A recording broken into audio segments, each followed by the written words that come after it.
नमस्कार मित्रांनो, आज आपण पेंट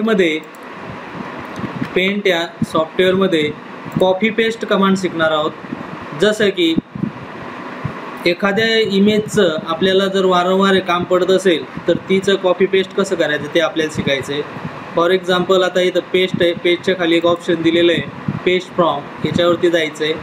याचा उपयोग यासाठी होतो की जे काही कम्प्युटर असतं आपलं C drive, D drive, local disk, हे जे डेस्कटॉप आहे किंवा सी ड्राईव्ह आहे, लोकल डिस्क न्यू व्हॉल्यूम आहे सी, लोकल डिस्क डी, हे वेगवेगळ्या फोल्डरमधले फोटोज इमेजेस जर आपल्याला घ्यायचे असेल तर त्यावेळेस आपल्याला काय करायचं आहे, पेस्टच्या खाली क्लिक केल्यानंतर इथे येतं पेस्ट फ्रॉम, या ऑप्शनवरती क्लिक केलं की आपलं जे मेमरी असते, कम्प्युटरची मेमरी असेल, फोल्डर्स असेल वेगवेगळे, ते ओपन होतात। त्यातून मग आपल्याला ज्या ठिकाणी सेव्ह करून ठेवलेले, फॉर एक्झाम्पल आता डेस्कटॉपवर आहे माझे लोकेस, हे वेगवेगळे फोटोज आहेत, आदर्शमध्ये आहेत। यातला कुठला फोटो घ्यायचा, फॉर एक्झाम्पल हा एक फोटो आहे, हा घ्यायचा आहे आपल्याला, पासपोर्ट साईजचा आहे, ओपन करतो मी। आला असं याच्यावरती क्लिक केलं की असं 4 तोंडाचा बाण येतो, याच्या साहाय्याने तुम्ही ड्रॅग केल्यानंतर पाहिजे त्या ठिकाणी ठेवू शकता। 2 तोंडाच्या बाणाने क्लिक करून त्याची कमी जास्त साईज करू शकता। ओके, असं कोपऱ्यामध्ये ठेवायचं पाहिजे त्या ठिकाणी। आता याचं ठेवल्यानंतर आपल्याला याचे भरपूर काही इमेजेस बनवायचे, पासपोर्ट साईज फोटो बनवतो आपण याच्यामध्ये गेल्यानंतर फोटोशॉपमध्ये, त्याच्यावरती क्लिक करायचं। क्लिक केल्यानंतर तुम्हाला कमांड वापरायची कॉपी, COPY कॉपी, किंवा शॉर्टकट कमांड आहे Ctrl+C। कॉपीवर क्लिक केलं की आपल्याला ती जी फाईल आहे, ती इमेज आहे, ती इमेज कॉपी झालेली दिसेल, पण त्याचा आपल्याला इफेक्ट कुठे जाणवणार नाही। कॉपी तुम्ही किती वेळेस करू शकता, एकदा कॉपी केलेली माहिती वारंवार तुम्हाला दाखवता येते। आता कॉपी केलेली माहिती आपल्याला दाखवायची कशी, ती दाखवण्यासाठी तुम्हाला एक कमांड वापरायची, त्या कमांडचं नाव आहे पेस्ट। आपण अगोदर घेण्यासाठी पेस्ट फ्रॉम केलं, म्हणजे कम्प्युटरमध्ये आपण ते ओपन केलं।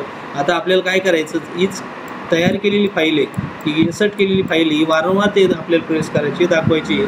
तर त्यासाठी पेस्ट आहे, पेस्टवरती एक ऑप्शन आहे Ctrl+V, किंवा याच्यावरती क्लिक करा। तिथे एक केल्यावरती तुम्हाला एक फोटो तिथे दिसेल जो कॉपी केलेला आहे, तो ड्रॅग अँड ड्रॉप करायचा, उचलून एका ठिकाणी दुसऱ्या ठिकाणी। आता एकदा कॉपी केलेली माहिती तुम्ही वारंवार पेस्ट करू शकता। फक्त आता तुम्हाला पेस्टवरती क्लिक करायचं आहे, 4 तोंडाचं बाण आलं पकडायचं आहे, त्याला इथे ठेवायचं आहे, पेस्ट करायचं आहे। कॉपी केलेली माहिती आहे, पुन्हा पेस्ट करा, म्हणजे एकदा कॉपी केलं की तुम्ही वारंवार त्याला पेस्ट करू शकता, वारंवार कॉपी करण्याचं काम नाही। पेस्ट 4 तोंडाच्या बाणाने क्लिक करायचं, आलं। जोपर्यंत तुम्ही ते सिलेक्शन नाही तोपर्यंत ते होणार नाही। जसं की आता फॉर एक्झाम्पल आता सिलेक्ट झालेलं आहे, जर बाजूला आपण क्लिक केलं की तो तिथेच पेस्ट होऊन जाईल। अशा वेळेस तुम्हाला सिलेक्शन टूल घ्यायचं, सिलेक्शन टूलने त्याला सिलेक्ट करायचं आणि मग त्याला उचलून बाजूला ठेवायचं, पुन्हा पेस्ट, अशा प्रकारे। आता एवढे वारंवार 50-100 असे फोटो जर घ्यायचे, प्रत्येक वेळेस कॉपी पेस्ट किंवा पेस्ट करायचं नाही। तर असे एक लाईन जर झाली असेल तर तुम्ही इथे सिलेक्शन टूलचा वापर करू शकता। याला सिलेक्ट करायचं आणि मग कमांड वापरायची कॉपी, COPY कॉपी, किंवा Ctrl+C वापरा।